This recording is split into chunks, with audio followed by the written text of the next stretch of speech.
இந்த விழாவின் மூலம் முக்கியமான அறிவிப்பு ஒன்று வெளியிட போறதா நேற்று சொல்லியிருந்தேன். பலரும் என்ன அறிவிப்புன்னு கேட்டுக்கிட்டே இருந்தாங்க. இந்த நிகழ்ச்சிக்கு வருகிற வரையிலும் கேட்டுக்கிட்டே இருந்தாங்க. தமிழர்களுடைய தொன்மையை உலகத்துக்கு சொல்ற ஒரு மாபெரும் ஆய்வு பிரகடனத்தை இப்போ நான் அறிவிக்க போகிறேன். இங்கே கூடியிருக்கிறவங்களும் நேரலையில இந்த விழாவை பார்க்கக்கூடியவங்களும் கவனமாக கேளுங்க. தமிழ் நிலப்பரப்பிலிருந்து தான் இரும்பின் காலம் தொடங்குச்சு. இந்திய நாட்டுக்கு மட்டுமல்ல, உலகுக்கே மறுபடியும் சொல்றேன், தமிழ் நிலப்பரப்பிலிருந்து தான் இரும்பின் காலம் தொடங்குச்சு என்ற மாபெரும் மானுடவியல் ஆய்வு பிரகடனத்தை இந்த நிகழ்ச்சியின் வாயிலாக அறிவிக்கிறேன். 5300 ஆண்டுகளுக்கு முன்னாடியே உருக்கு இரும்பு தொழில்நுட்பம் தமிழ் நிலத்தில் அறிமுகமாயிடுச்சு. இப்போ தமிழ்நாட்டில் மேற்கொள்ளப்பட்ட அகழ்வாய்வுகள் மூலம் அண்மையில் கிடைக்கப்பெற்ற கால கணக்கீடுகள் இரும்பு அறிமுகமான காலத்தை கிமு 4000 ஆண்டின் முற்பகுதிக்கு கொண்டு சென்றிருக்கு. தென்னிந்தியாவில் குறிப்பா தமிழ்நாட்டில் 5300 ஆண்டுகளுக்கு முன்னாடி இரும்பு அறிமுகமாயிருக்கும்னு உறுதியா சொல்லலாம். இது ஆய்வு முடிவுகளாகவே நான் அறிவிக்கிறேன். தமிழ்நாடு அரசு தொல்லியல் துறையால மேற்கொள்ளப்பட்ட அகழ்வாய்வுகளில் சேகரிக்கப்பட்ட மாதிரிகள் உலகத்தோட தலைசிறந்த ஆய்வகங்களுக்கு அனுப்பி வைக்கப்பட்டுச்சு. பூனே நகரில் இருக்க பீர்பால் சஹானி தொல் அறிவியல் நிறுவனம், அகமதாபாத் நகரில் இருக்கக்கூடிய இயற்பியல் ஆராய்ச்சி ஆய்வகம் ஆகிய தேசிய அளவில் புகழ்பெற்ற ஆய்வு நிறுவனங்களுக்கும் பன்னாட்டு அளவில் உயரிய நிறுவனமான அமெரிக்க நாட்டின் புளோரிடா மாநிலத்தில் இருக்க பீட்டா அலுவலகத்துக்கும்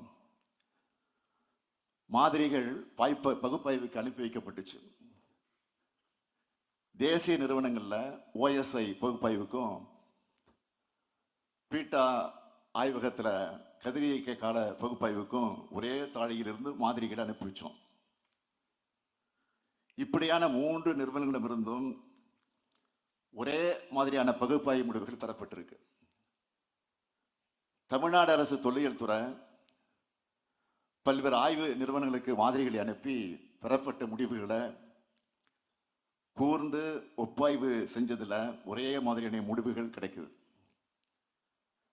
இப்ப கிடைச்சிருக்க கதிரியக்க கால கணக்கீடுகள் மற்றும் OSL பகுப்பாய்வு கால கணக்கீடுகள் அடிப்படையில் கிமு 3345 தென்னிந்தியாவில் இரும்பு அறிமுகமாயிடுச்சுன்னு தெரிய வருது. அதற்கான ஆய்வு முடிவுகள் இதோ.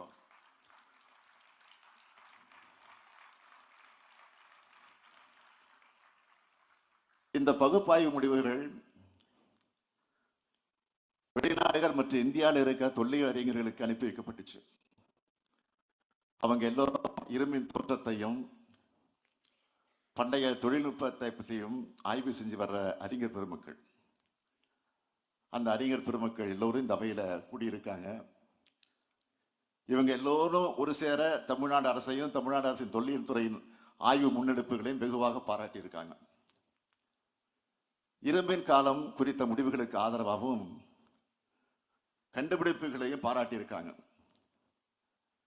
இது மாதிரி பகுப்பாய்வு முடிவுகள் ஆய்வாளர்களுக்கு புதிய உத்வேகத்தை அளிச்சிருக்கு. கேம்பிரிட்ஜ் பல்கலைக்கழக தகசால் பேராசிரியர் பத்மஸ்ரீ திலீப்குமார் சக்கரவர்த்தி அவர்களும் ஒன்றிய அரசினுடைய தொல்லியல் துறையில பணியாற்றி ஓய்வு பெற்றிருக்கக்கூடிய முனைவர் ராகேஷ் திவாரி அவர்கள் உட்பட எல்லா அறிஞர் பெருமக்களும் பகுப்பாய்வு முடிவுகளை பாராட்டி தங்களுடைய கருத்துக்களை சொல்றாங்க. இவை எல்லாத்தையும் தொகுத்துதான் இரும்பின் தொன்மை என்ற நூல் வெளியிடப்பட்டிருக்கு. தேசிய அளவில் தொல்லியல் வல்லுநராக இருக்கக்கூடிய ஆய்வாளர்களிடம் பகுப்பாய்வு முடிவுகளை பற்றி கருத்து பெறப்பட்டு அந்த அறிஞருடைய கருத்துக்களும் இந்த நூல்ல இடம்பெற்றிருக்கு. அகழ்வாய்வு செய்யப்பட்ட இடங்கள் இருக்க இரும்பு பொருட்களோட உலோகவியல் பகுப்பாய்வும் இரும்பு தாது இருக்கக்கூடிய தொல்லியல் தலங்கள்ல எதிர்காலத்தில் மேற்கொள்ள உள்ள அகழ்வாய்வுகளும் இந்த கண்டுபிடிப்புகளுக்கு மேலும் வலு சேர்க்கும் சான்றுகளை வழங்கி தெளிவு பெற வைக்கும். அப்படியான வலுவான சான்றுகளுக்காக நம்பிக்கையோடு நாம காத்திருப்போம். இருந்தாலும் அண்மை கால அகழ்வாய்வு முடிவுகள் வாயிலா தமிழ்நாட்டில் மட்டுமல்ல, இந்திய அளவில் மட்டுமல்ல, உலக அளவில் இரும்பு தாதுவில் இருந்து இரும்ப பிரிச்சு எடுக்கிற தொழில்நுட்பம் தமிழ்நாட்டில் தமிழ் நிலப்பரப்புல அறிமுகப்படுத்தப்பட்டிருக்கின்ற என்பதை நான் பெருமிதத்தோடு கூறுவோம். அதாவது 5300 ஆண்டுகளுக்கு முன்பு தமிழ் நிலப்பரப்புல இரும்பு அறிமுகப்படுத்தப்பட்டிருப்பத அறிவியல் அடிப்படையில் நிறுவி இருக்கிறோம்னு மற்றற்ற மகிழ்ச்சியோடு உலகுக்கு நான் அறிவிக்கிறேன். இது தமிழுக்கும், தமிழினத்துக்கும், தமிழ்நாட்டுக்கும், தமிழ்நிலத்துக்கும் பெருமை. உலக மானுட இனத்துக்கு தமிழினம் வழங்குகிற மாபெரும் கொடையின இதை நாம் கம்பீரமாக சொல்லலாம். தமிழ்த்தாயின் தலைமகனான பேரறிஞர் அண்ணாவின் பேர்ல அமைஞ்சிருக்கக்கூடிய இந்த அறிவு சுரங்கத்தில் நடைபெறும் இந்த விழாவை வழியா நான் பெருமையோடு சொல்றேன். பேரறிஞர் அண்ணா அவர்களே, இதோ நமது உயர்வான தமிழ்நாட்டை பாருங்கள். அன்று கிண்டல் கேலி பேசியவர்கள் எல்லாம், நம்மை கற்பனவாதிகள் என்று குற்றம் சொன்னவர்கள் எல்லாம் வாயெடுத்து நிற்கிறார்கள் பாருங்கள். இலக்கியத்தில் இருப்பதெல்லாம் வரலாறு ஆகாதுன்னு சிறுமைப்படுத்தி பேசியவர்கள் எல்லாம் அறிவுபூர்வமாக நம்முடைய வரலாற்றை நிரூபணம் செய்வதைக் கண்டு திகைத்து நிற்கிறார்கள் பாருங்கள். இந்தியாவோட வரலாறு இனி தமிழ் நிலத்திலிருந்து தான் எழுதப்படணும்னு நான் தொடர்ந்து சொல்லிட்டு வரேன். அதை மெய்ப்பிக்கிற ஆய்வுகளை தமிழ்நாடு தொழில்துறை தொடர்ச்சியா செய்து வருது. இந்த ஆய்வுகள் பல்வேறு திருப்பு முனைகளையும் உருவாக்கி வருது. தமிழ்நாட்டில் நகர நாகரிகமும் எழுத்தறிவும் கிமு 6ஆம் நூற்றாண்டை தொடங்கிடுச்சுன்னு கீழடி அகழ்வாய்வு முடிவுகள் நிறுவி இருக்கு. புறநை ஆற்றங்கரையில 3200 ஆண்டுகளுக்கு முன்னாடி வேளாண் பயிர் தொழில நெல் பயிரிடப்பட்டிருக்குன்னு சிவகல அகழ்வாய்வு முடிவு வெளிப்படுத்தி இருக்கு.